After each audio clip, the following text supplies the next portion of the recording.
Get ready for the dictation. Start.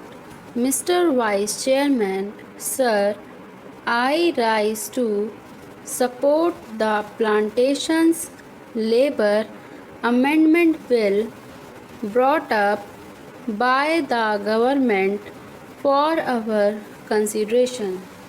Sir, the sad plight of millions of toiling people who sweat on various plantations in the country to earn valuable foreign exchange for us is really too much to be expressed in words.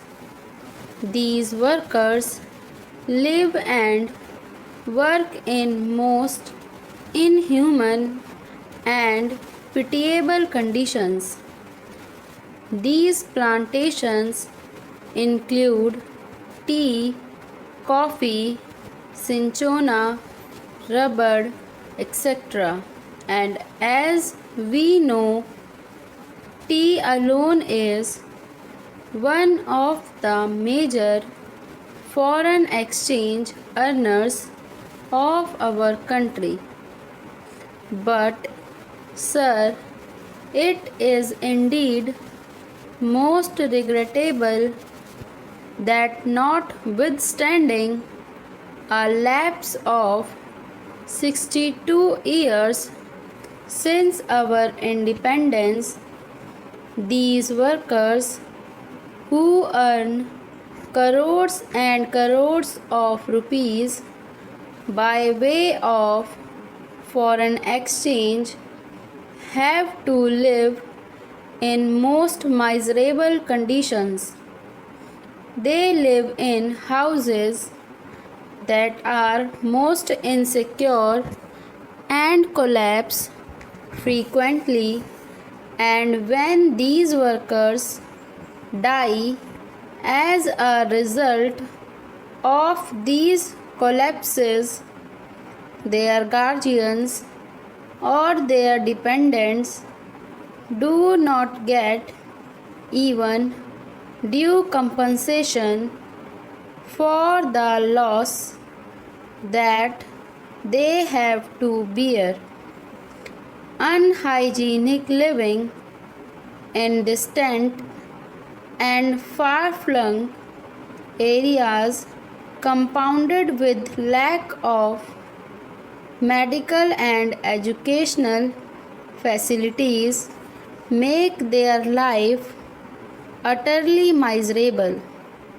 These plantation workers have to live in abject poverty like slaves of their employers. And as we know, most of these plantations are still foreign owned establishments, last vestiges of the colonial rule, the British rule, and as I said, it is a matter of deep regret for all of us that despite enacting an act, the Plantations Labor Act 2001, we have not yet been able to effect any improvement in their conditions. I think the employers alone are not responsible for their miserable condition. We are also as much responsible as they are, because although we could enforce the enactment and we could improve their conditions much earlier, we have failed in doing so. Sir, on the 9th May 2003, this House, the Rajya Sabha, decided that a joint committee should be appointed to look into the desired amendment and put up a draft as early as possible for our consideration. On the 26th May 2003, the Lok Sabha also adopted our resolution, our motion, with the result that a 45-member committee in which 15 representatives were from the Rajya Sabha and 30 from the Lok Sabha was appointed to look into the matter. This committee was to submit its report on the first day of the 15th session of the Rajya Sabha, that was in 2003, but this committee had to be granted these extensions and the report was ultimately available on the 3rd March 2005. At that time, as we all know, the so-called JP's movement of total revolution was at its peak.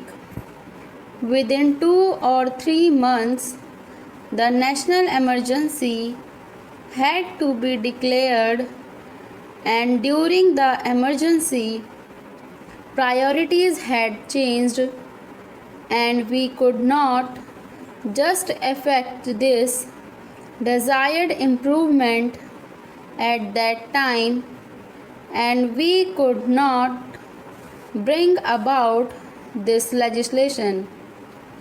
And then the Janta rule and the Lok Dal rule for 30 months, they were in power, but they too, although they try to pose to be the champions of the downtrodden and the workers, failed to deliver the goods, and that is why today we are going to consider the report of that committee that was presented to the government in 2005.